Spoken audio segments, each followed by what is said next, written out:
Ayun, guys. So, ngayon,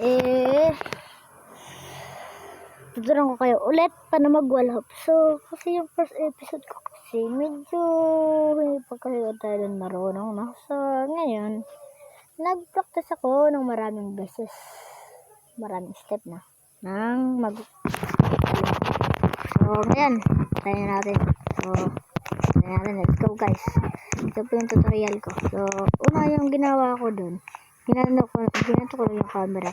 Ginanito ko lang. Bago may babae pa dyan.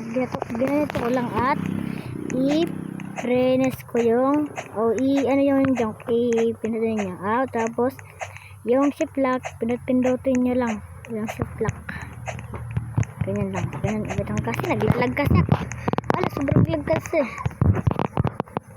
Parang naglalag kasi. Wait ako. Ulit ang kaganyan yung camera. Huwag yung pataas. Kung gusto yung pataas, maliit lang. Yan, ganyan lang. Tapos siyempre, press jump. Tapos, ganyan. O, diba? So, yun lang. Yun lang tayo mag-walop. So, naman natutunan. Bye-bye!